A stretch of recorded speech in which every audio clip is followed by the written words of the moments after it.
Thank you for joining the Once Changing the World, which is India's first Future Tech Meets Sustainability podcast. And today I'm delighted and honored to have with me Mr. Ishan Roy, who's a blockchain professional with 5 years of experience working on public and private blockchain projects. He's currently the head of Blockchain Tamil Nadu E-Governance Agency, and he's also authored the book Blockchain Development for Finance Projects. So, Ishan, really appreciate you taking time and being part of the podcast. Why don't we start with a brief introduction? Thank you, Eddie. It's a pleasure to be here. So, I've been in the blockchain space from 2017, in fact, and a good indicator of when I started is that at that time, one Bitcoin was 25,000 Indian rupees, right? So, a long time back.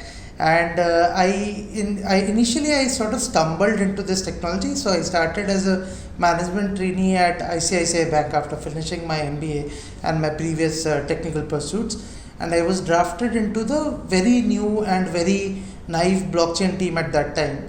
And this team was trying to build a cross-border remittance solution with ICICI Bank at one end and Emirates NBD from Dubai at the other end, right? So they were trying to explore with some very new blockchain technology and tech stacks that are available and see how they can use it in banking. So, we executed that project. It was one of the first enterprise blockchain projects in the country and one of the first few in the world at that time. And that is how I really got into the tech. Very shortly, the team that was working on this project quit ICICI Bank, and then we started our own venture called Hashcash Consultants, where first we built a lot of pilots and POCs for a lot of banks and remittance exchanges around the world. But since it was not a very sustainable venture to do just pilots and POCs, we also got into the crypto space. So we built a product called Paybito, which was a multi-asset cryptocurrency exchange. And we built a Bitcoin to fiat payment gateway called Bill Bitcoins, which would allow merchants to accept payments in Bitcoins and convert it into fiat. Around 2019, I exited the venture that we had started, which was called Hashcash Consultants. And at that time, the Tamil Nadu government was looking for someone to lead their blockchain practice and guide them how blockchain should be implemented within the e-governance framework of the state. So I found this opportunity very interesting because 2 years of selling blockchain had taught me that if this technology was to be adopted in mass, you needed a regulator or a government to drive it, or you needed a public to drive it, right? So I started working with the government of Tamil Nadu, and we drafted a long-term strategy for how blockchain should be implemented on the state. So the first thing we realized is that how governments were implementing blockchain around the world had changed greatly. So previously, when you, as a government, you tried to implement blockchain, you looked at one problem. So for example, securing land records or securing education certificates or securing assets, etc. However, more and more governments around the world were realizing that the tech itself was agnostic of your end use case. So what you could really do is you could build a generic platform that could address a number of challenges faced by the citizens and businesses of your country, and then this platform could be used to for multiple implementations, right? So a good example is if you look at the EBSI platform that European Union is implementing, or if you look at the open attestation platform that Singapore is implementing, or Dubai, Estonia, what they are doing, right? So we took inspiration from these platforms and we came up with a framework called Nambike NAM, which is the Tamil for Trusted platform. And Nambike NAM is essentially the Tamil Nadu statewide blockchain backbone. It is supposed to be a BaaS as well as an on-prem deployable blockchain platform that would support a number of e-governance use cases such as securing licenses, certificates, receipts, etc., securing land registration documents, securing government websites, then issuing and tracking various kind of physical and digital government assets, and as well as looking at building more robust and decentralized identity frameworks, also privacy preserving identity frameworks. So it would cater to all these variety of use cases. And as we go forward, the plan is also to open this network or this platform, so to say, for the private sector and for startups as well, so they can come use the SDKs that are available and build their applications on top. They might also be given access to some of the data which is access controlled on this platform for building their applications. So the classic case is that For example, you have a lot of startups who are working on building applications that secure certificates around India, and each of them build an application and then they start trying to onboard academic institutes and create a consortium. Whereas if they build on our platform, given with a few access controls, they might already have access to the data. So they just need to focus on the technology part of it and the go-to market for acquiring authorizers that will use their applications, right? So that is the long-term vision for the platform. And along with the platform, we also built we also drafted a Tamil Nadu Blockchain Policy. It was one of the first policies in India, blockchain policies in India at that time. And it spoke about building an ecosystem around this platform to so how to enable academia, how to enable startups, how to have conversations between industry veterans and startups, and make sure that you build platforms that help the businesses as well as the residents of Tamil Nadu. So this is what I've been doing at Tamil Nadu. Apart from that, I am also a member of the EU Blockchain Observatory and Forum, and as part of that, I have been the author on 2 reports published by the EU Blockchain Observatory. So the first is their Digital Euro and CBDC report, where I was a co-reviewer, and then also their NFT report where I was a co-author. Like you mentioned, I'm also an author of a book called Blockchain Development for Finance Projects, which sort of encapsulates my experience in the finance area with blockchain. I've also recently set up a small collective called Quant Labs, and we have been working on some Metaverse projects. So we do something called microverses for brands. We have done a microverse for a spiritual organization. We have worked with a play-to-earn platform, and we have helped them convert their Web3 play-to-earn platform into a Metaverse-enabled one. So I've also been doing some work in the Metaverse space in the last 6-7 months. So that's a brief, or rather very long intro about myself. Yeah. Yes, I think there's some great things happening with blockchain and Web 3.0, because we transitioning from a flat, restrictive 2D interface to 3D world. The Web 3.0, the Metaverse. So and I think this is largely being enabled because the compute power. We finally have the compute power, and that's the reason I think there's some exciting things going on even in the space of AI, which has been so linear, started being exponential, because I think almost every week I'm seeing that there is Gato, a multimodal agent, there's Lambda, then there's so many other things which are now going from a narrow intelligent capability to possibly a little bit more wider, and the capabilities are big. So we're getting into an exciting space, and I think in this the place where we are going, we need to completely relook at things, because so far the entire civilization, organization, everything, nations, banks have worked on a top-down, hierarchical, structured manner, where everything was supposed to be A, B, C, D. In the next few years, everything is going to change. We are building a world, a digital world, without a government. That's the Metaverse. Right. We are building money without the bank, which is the cryptocurrency. We building organizations without people, decentralized autonomous organization. So we're doing these great things, which I think people need to understand, because everything is changing. So I would want you to, go back a little behind, for the people who really don't understand what blockchain is, the potential of it, the ethos of it, the technology of trust, taking us from opaqueness to transparency. Maybe try to explain to me and to everyone what blockchain is, what is it, what are its capabilities today and tomorrow. And in the course of the conversation, you mentioned that regulators and government would be possibly fronting this technology. Maybe explain that, because I've always thought that it's going to be more decentralized. Now, regulators and governments obviously comes with a very hierarchical approach. So possibly explain that also. I'm sure your audience would be aware of this, but just to briefly summarize, where we get blockchain from and why it is relevant today, right? So I'm sure most of you would be aware that the technology itself comes from Bitcoin, which is the first cryptocurrency in the world, and it was invented by this mysterious gentleman or a group of people or a woman called Satoshi Nakamoto. And the reason they came up with the technology is that their intention was not to invent blockchain. They were trying to solve a different problem, which is that they were trying to issue a currency that would work similar to cash over the digital realm, right? So just to explain what that means. So let's say if I have to give you cash, right, I can just walk up to you and give you a 500 rupee note. Whereas if let's say I have to do it electronically, I would have to send a message to my bank, who would then remit it to your bank, and then you get the money in your account, right? So there are three middlemen that the transaction is typically going through.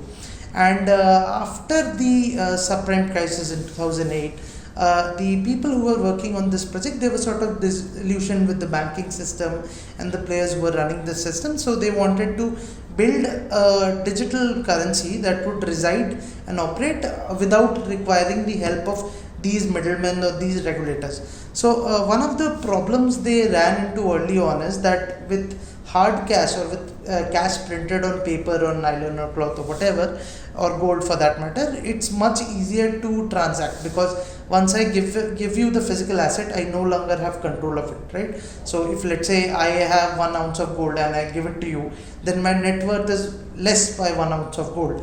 However, with digital assets, given the nature of digital assets, it is different. So if let's say I give you a picture of a 10 rupee note, or I give you a picture of an NFT, I can still retain the copy of the NFT, right? So how do we prove that the ownership has changed from me to Eddie, or how do we prove that this asset has gone from myself to you, and then accordingly update my net worth on my balance, right? So to solve this problem, they came up with the concept of blockchain, and the idea essentially was that what we will do is, so all these digital assets, be it currency, be it an NFT image, be it a video, etc. The moment you have to transfer ownership, you come up with tokens that will essentially point to these currencies, or that will point to this art or NFT, and you maintain a universal ledger that tracks ownership of this asset from the one person to the other person.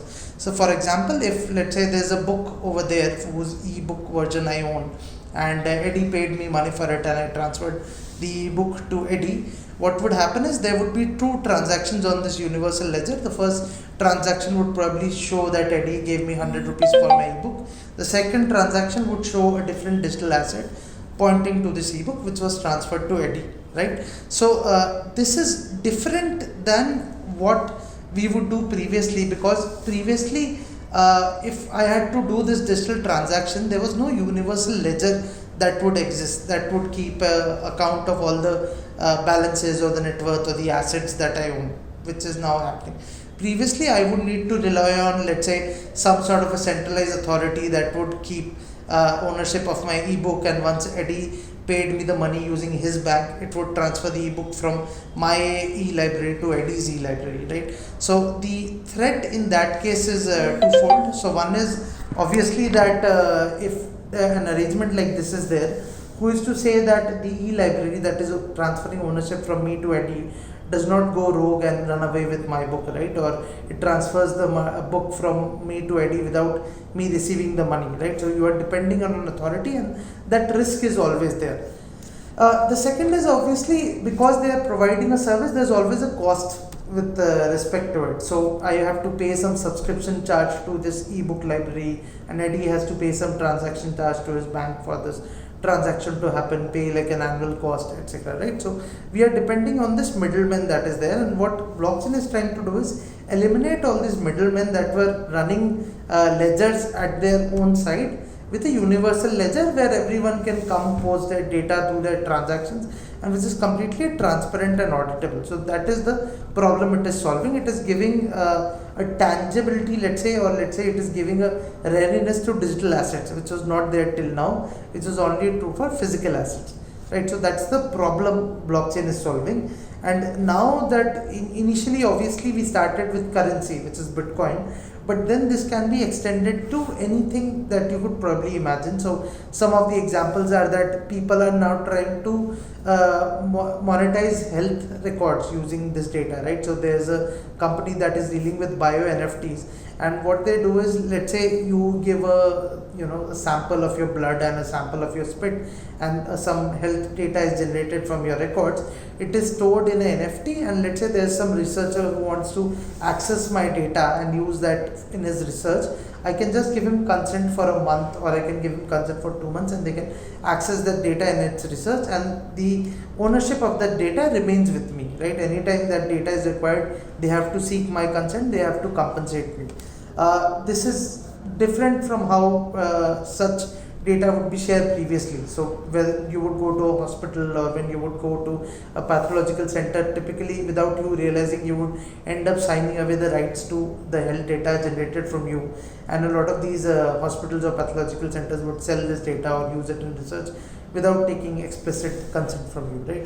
Similarly, when you look at the case of land records, so today land records are in most cases maintained in a centralized manner in centralized databases, which keep a track of the ownership of property titles. So they say that land A in Madurai was bought and sold at this date, and it went from this gentleman to this gentleman. Or if, let's say, someone's father passed away, then land A was split into two parts, and then the two properties were split between a son and a daughter on this date, and so on.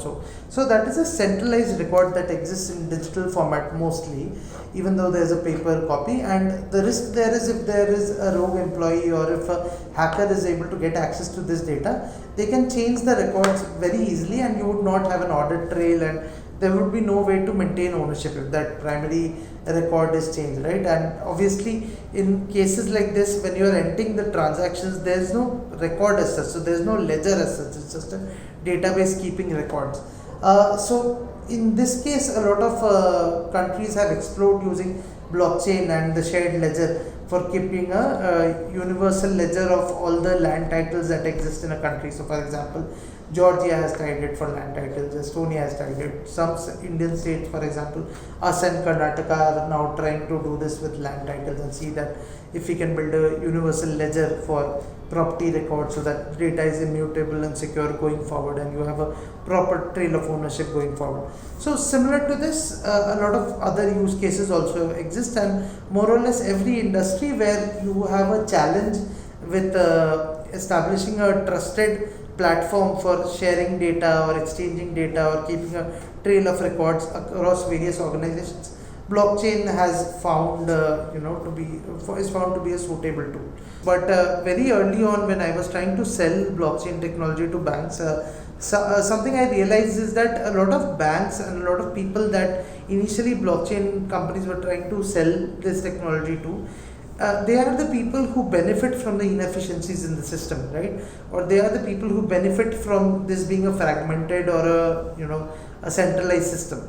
So the classic case is that when you are trying to do a remittance from the Middle East to India, the currency rates that you get, or the delay in transaction, etc., those are things that benefits the bank, right? So they can charge the customer a higher transaction fee, or they can charge the customer a currency conversion rate that suits them. So for the banks, for the people who are operating right now, and similarly in other industries also, they would probably not be as gung-ho to implement this technology, because for them these inefficiencies are a revenue source. For example, in colleges, because the records are not digitized, every time you do a genuineness verification check, they'll ask you for 500 rupees or 1500 rupees, right? They are sort of benefiting from these efficiencies.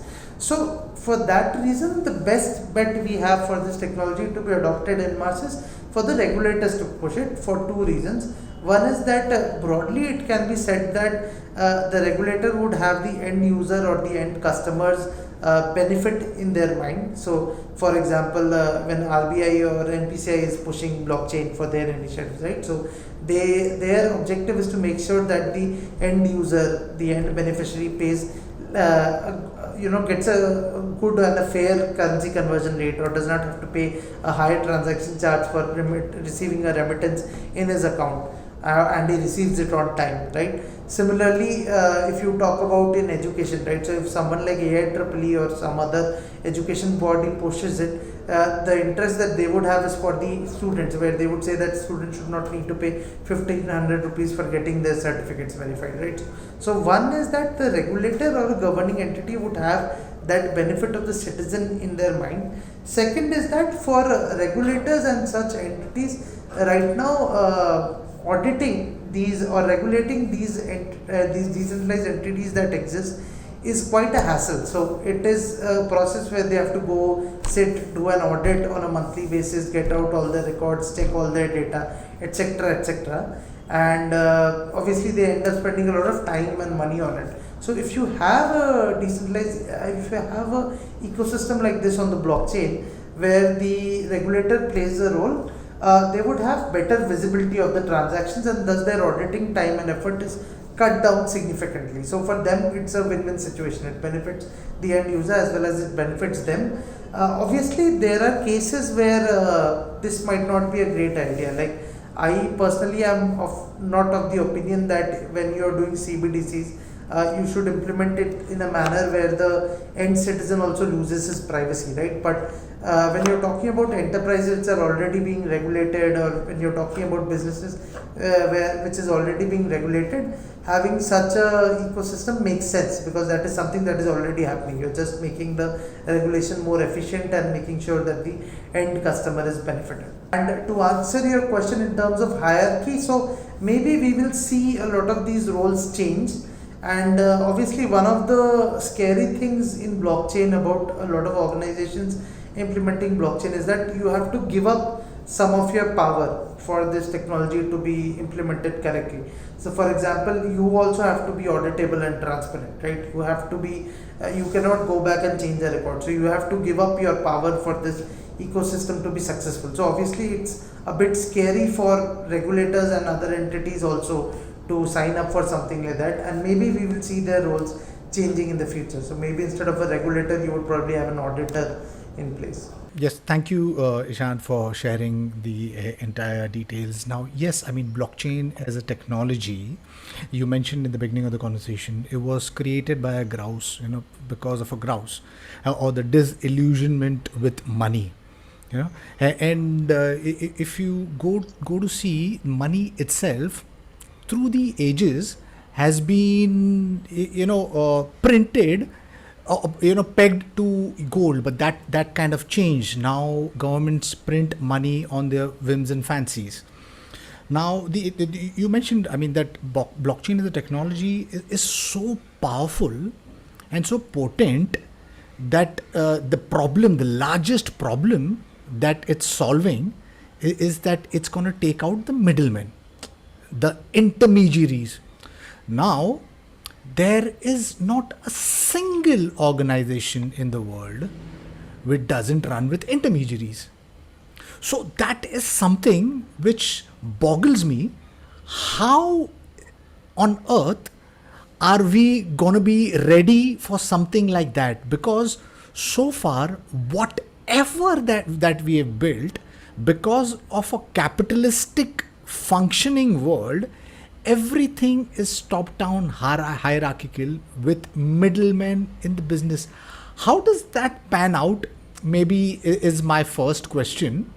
And since you are the author of the book Blockchain Development for Finance Projects, how do you think this is going to impact the finance industry, the banking industry, which has been largely painting of the narrative that cryptocurrency is bank, and maybe the government also is doing the same thing, because it's charging 30% tax plus 1% TDS, but now it's looking at banning cryptocurrency. In fact, FM minister recently quoted on how they need the entire support from everyone, the global government.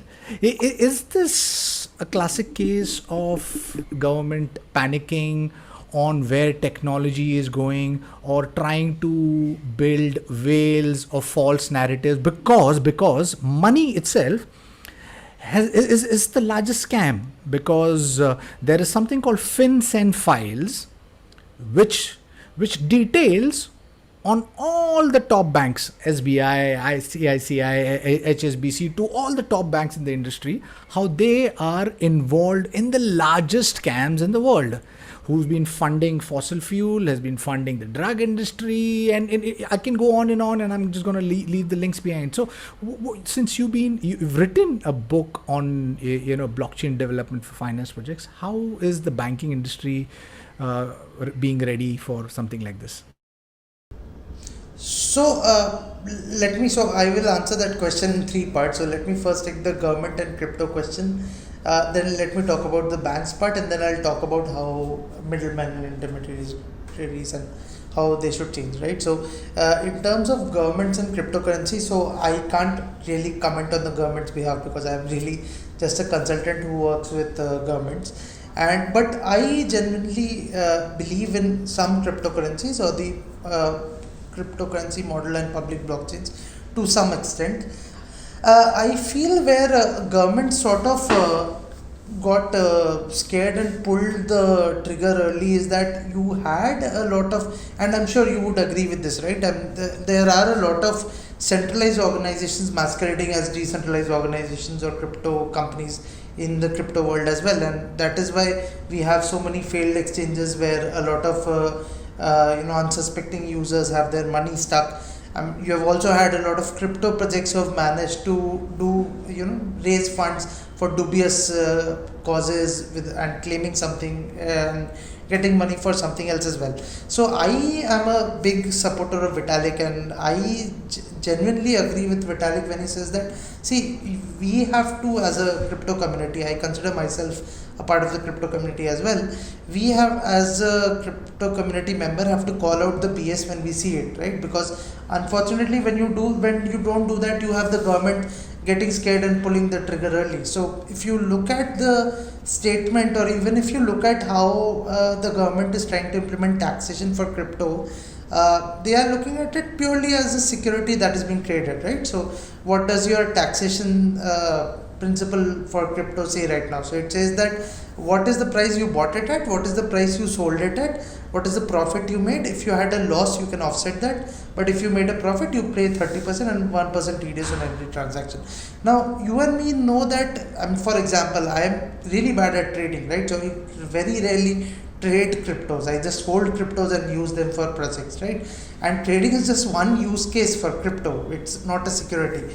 Also, if you look at statements like where they've come out and said that a lot of crypto companies were using celebrities and pushing crypto without talking about a viable use case for it, right? So essentially, giving the impression of this being like a large casino, right? That's how ultimately people ended up looking at it. So while the new financial models that crypto brings with it, be it IDOs, be it ICOs, IEOs, or even now NFT offerings, etc., they are very exciting and they are definitely disruptive in nature, but you still have bad elements and actors sort of misusing it. So while I partially disagree with how, and this is just my personal opinion, I partially disagree and believe that we might have jumped the gun, but I understand where their concerns are coming from, right? And partially we are to blame for this because we as a community have to call out, and obviously a lot of people do, I'm sure you do as well, right? So we have to call out this BS and educate the new people coming to the crypto space as and when it happens.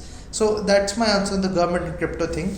On the banking thing, I think at least some banks should be able to adapt to how this is changing, because see, some of the way that DeFi is being implemented will largely disrupt how banks itself work, right? So if you look at something like Aave, or if you look at how compound finance works, the whole idea of having a collateral that you can easily move across protocols or you can easily move across ICO tokens, if you convert it into our traditional finance, basically what you're saying is that if you have a collateral with a bank, you can take a flash loan and within seconds you can move it to a second bank, and that is something you cannot do today, right? Even if you look at some of the other DeFi models that are there, apart from the ones that require a lot of understanding of finance to implement, there are many such use cases that can come out of DeFi that will be applicable to traditional finance. and then you would probably have these protocols that Aave is currently serving. You would probably look at these being becoming banks, right? Or maybe Aave and Maker Finance, these guys becoming banks or financial institutions in the future. So I think banks, definitely the big banks, at least realize the potential, and even though they are not able to grasp the, or maybe I am wrong, but because I see EY is definitely making a lot of progress in the space, and you have the EY's blockchain leadership team completely understanding how DeFi is working. So I see how banks are working today, that model changing, rather than them just being custodians of deposits and being lenders. You would probably see them enabling a platform like Aave, where they give you a platform for for depositing and lending, right? Now how Aave works or Maker Finance works, and so essentially banks become tech companies then, right? That is sort of my point of view, and I definitely believe that some use case of DeFi will have a big impact on how finance is moving forward, and it is in our favor if governments learn to embrace crypto and the many natures of it instead of trying to challenge it.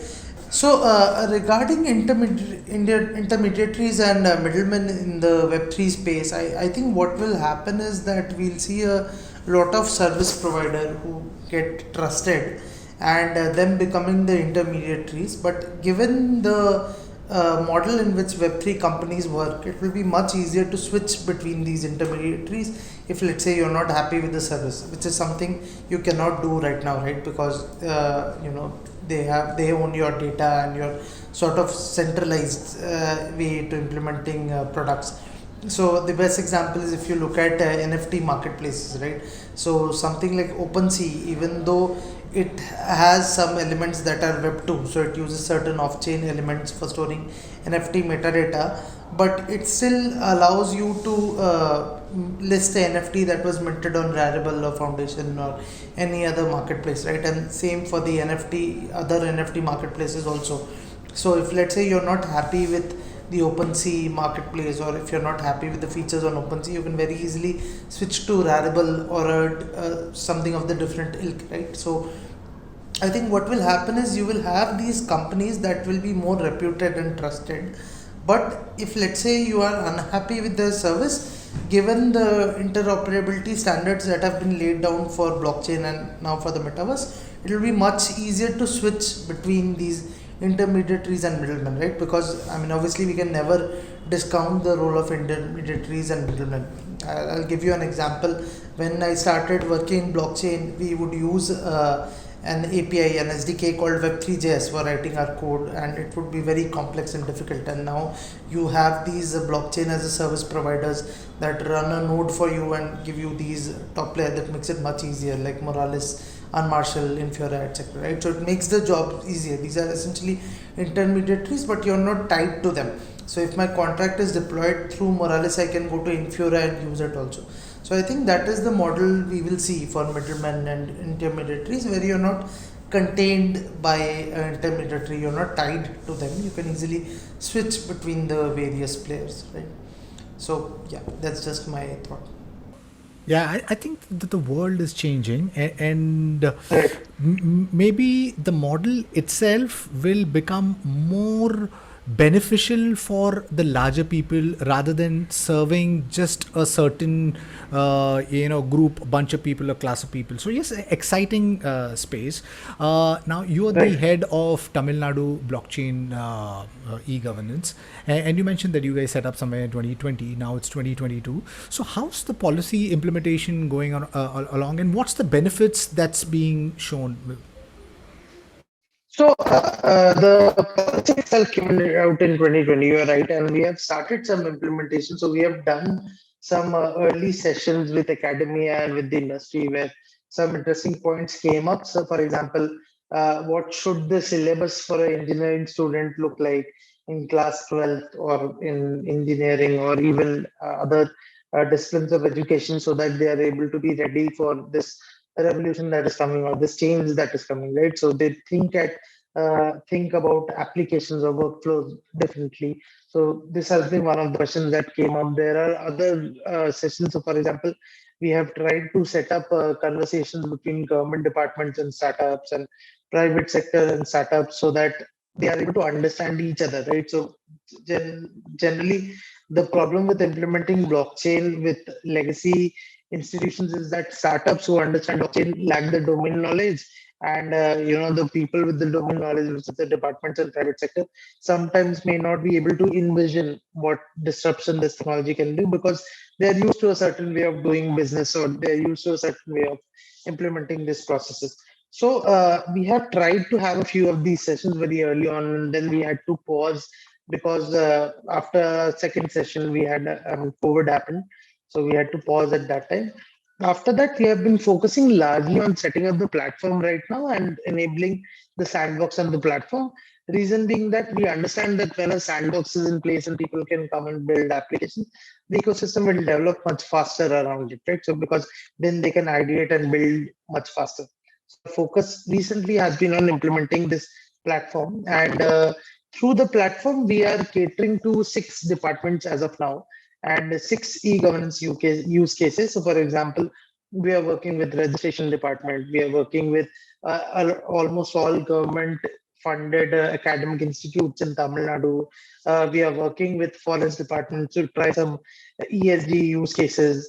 We are working with handicrafts department to see if NFTs can be used in e-governance or enterprises for tracking physical assets, physical handicrafts, etc. We are trying to see where can we use this technology in cyber security for the government, and also we are trying to see how do we build a better identity framework leveraging whatever tech stack elements we have right now. So for example, can we build on top of Aadhaar, DigiLocker, and the other certificates issued by the state, and build a more robust and privacy preserving identity framework for the citizens, for the residents of Tamil Nadu, right? So that is basically our journey with the policy till now. Right now, we are at the cusp of releasing our first phase and releasing the sandbox to the private sector. Wish you and the team the very best, because I believe you guys are the first Okay. here in India who are kind of the front movers and flag bearers Right. of leveraging Right. blockchain Right. for governance. And I believe, I think in the next Right. few years, those real world benefits is going to be more visible. Now, there are other Right. nations Right. also who are going all out and, actively, aggressively promoting leveraging blockchain. Estonia being one of the nations, and it's clearly the benefits has been seen in the small nations becoming taking the digital first approach, and how the nation itself has blossomed, and people are now trying to emulate the digital first model of Estonia. Dubai is another nation which is actively and aggressively promoting blockchain, Web3, and Metaverse. In fact, they've got their policy in place, and of what recently I've read through the press is there are large crypto companies from India are moving or relocating moving to to Dubai, yeah. Dubai, WazirX, Polygon being one of the. So, would you like to talk about these nations? How are they leveraging blockchain, Web3? Maybe share some examples. Sure. So, two comments before we start talking about Estonia, Dubai, and some of these nations again from my experience. So, one of the interesting things that happens with blockchain is that when you implement it in an e-governance structure, the benefits are not immediate; they are long term, because also you need to build a consortium, you need to onboard people to really understand the benefits, right? So one of the advantages that Estonia and Dubai had is that when they were implementing blockchain, or rather the applications for which they implemented blockchain, there was no digital equivalent for them at that time. Right? So Estonia as a country was undergoing the digital transformation in 2010 or 11, I think, when Govt was introduced, and then they realized that okay, this is a very secure way to implement, so we should overhaul the entire system and go this way, and then build something that is more secure, decentralized, and can be used for a multiple number of use cases. So they had that benefit. If you look at Dubai, so unlike India, Dubai did not have a centralized KYC system, or for that matter, a robust KYC system. They did not have a domestic payment system like we have UPI, right? So for them, it made perfect sense to build a new system using blockchain instead of trying to find a centralized authority like NPCI or SASI that would manage such a system. So that's one of the advantages they have had in terms of e-governance and blockchain. This is also a strategy we follow. So because in India, you still have a lot of areas that are not digitized, right? So for example, you have a lot of academic institutes that are still issuing paper certificates. And for them, we are able to make them leap a generation of digitization and bring them directly to blockchain. So the immediate impact is much larger than what it would be if you took an already existing application and brought it onto blockchain.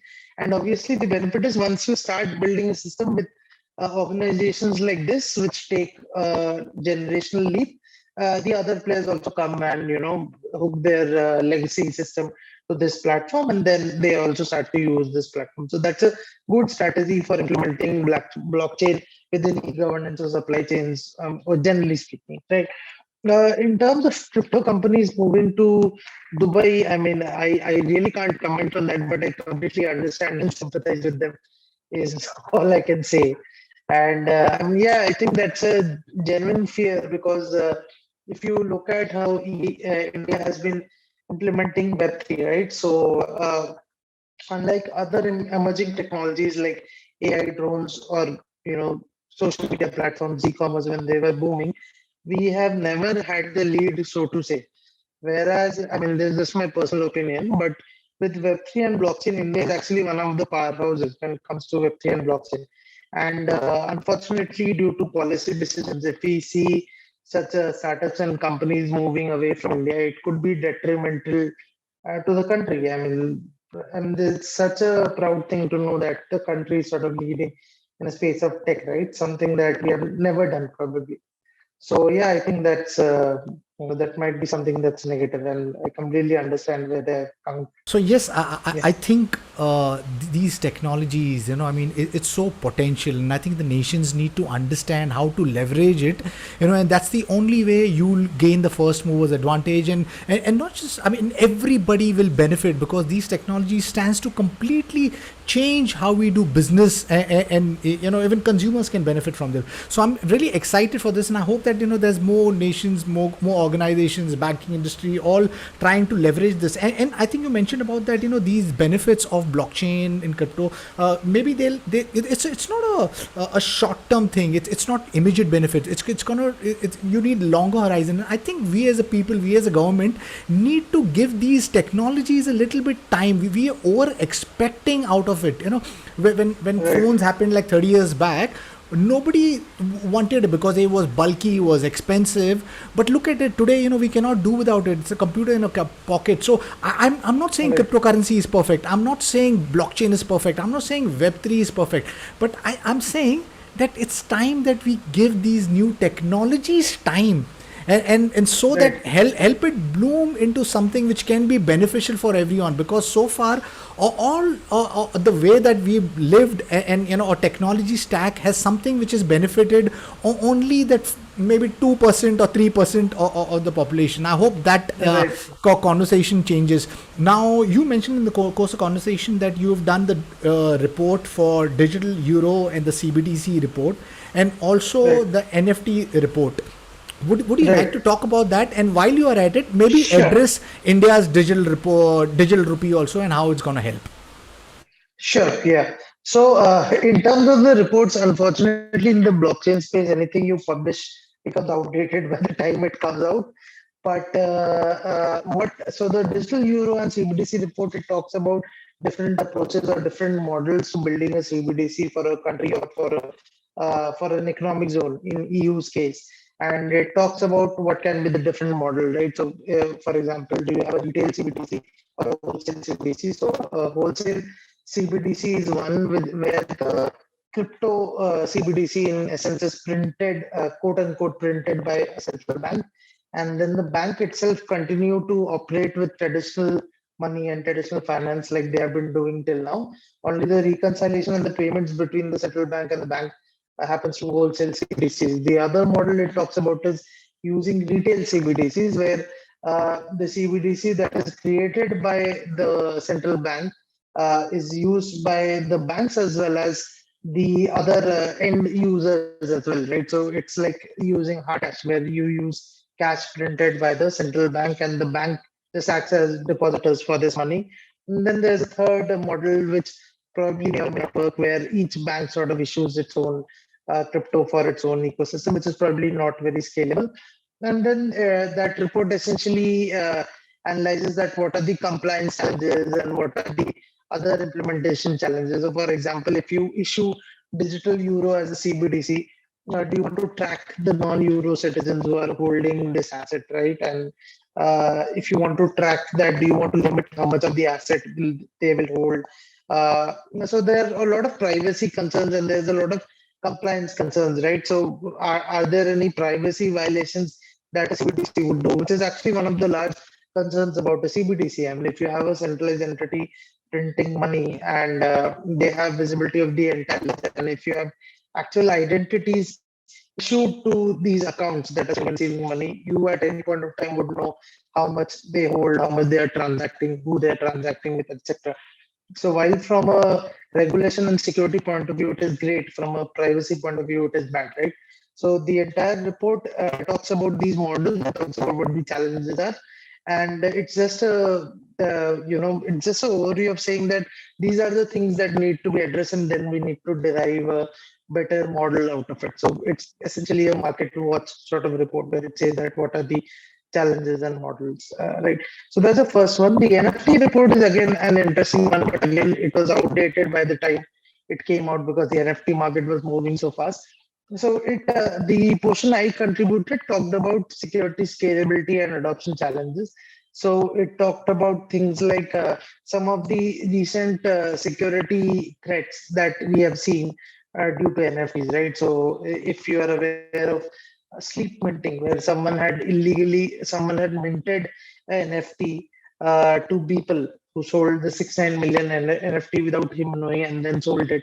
And the person who bought it thinking it was a Beeple NFT, right? So this issue had happened. Then you had other issues where there were concerns about gas prices, and at that time, OpenSea solved this using lazy minting, where the artist did not have to pay gas price while he was minting the NFT. There were other areas in terms of usability and adaptability. So, for example, even today in the NFT space, when a new artist comes in, they are completely lost, right? So my wife is an NFT artist, she's a photographer, and every time she asks me what are these 6-7 blockchains, right? And what is these, what is Polygon, what is Ethereum, what is Tezos, how do I work with them? So technically the ecosystem is still very complex for all these new users that are coming into the Web3 space. And it is us, I guess it is up to us, the old guard, to sort of make it easier for them to understand it.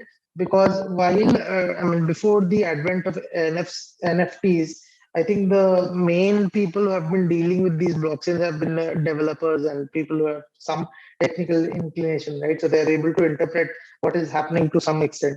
Whereas you have artists who are coming to the crypto space now, mostly through NFTs, who are sort of lost and don't understand why I need to do so much homework before creating my digital art.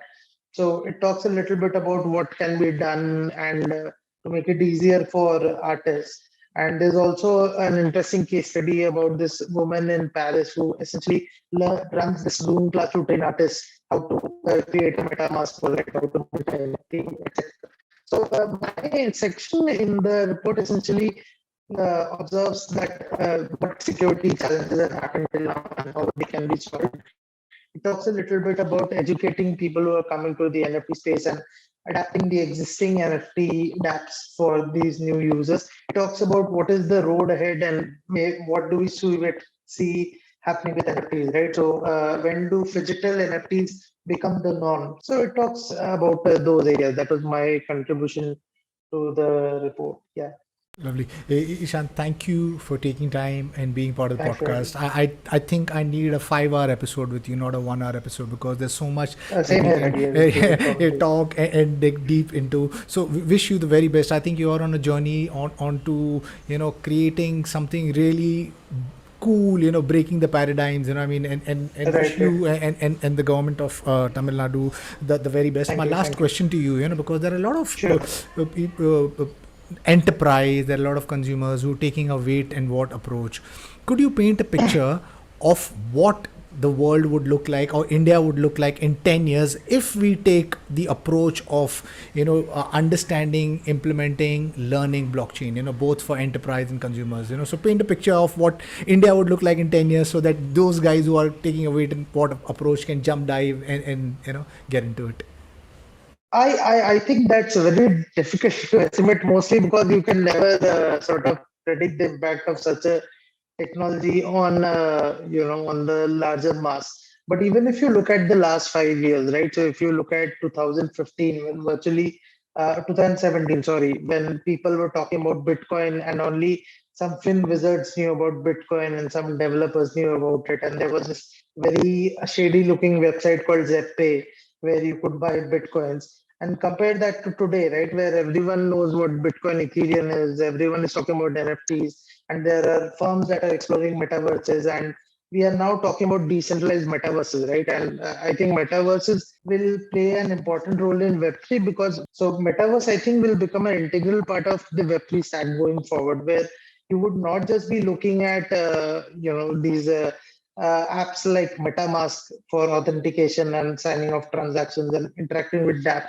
You would also have these sort of 3D microverses is the term I'd like to use, right? So these small 3D websites where you can run your own shop front, and you can probably be an ashram and run like a virtual ashram, or be like what Singapore is doing. So track the entire movements of your airport using a metaverse, or be like a doctor and perform a surgery around the world, right? So I think this also becomes a part of the Web3 stack going forward. And yeah, I think we are looking at an exciting time, and it's very difficult to predict what will happen. But definitely we'll see an overhauling of how the internet and the world today works. Ishan, thank you. Really appreciate you taking time and being part of the podcast and sharing your insight and foresight. Yes, it's looking exciting, and I think all of these tech stack is converging. Earlier it used to be like a standalone. Okay, we're talking about artificial intelligence, or we're talking about virtual reality, or talking about IoT. But I think all of these are converging in a way where maybe in the next decade we will not call it a technology, but it will be something which will be adding real world value. Because nobody talks about today that we are roaming around with a computer in a pocket, because that's what it actually is. Exactly. It's something which has become so ubiquitous that my wife uses it from buying her groceries to clothes to going from one place to another to everything, and without realizing the back end or all those crazy things that it's doing.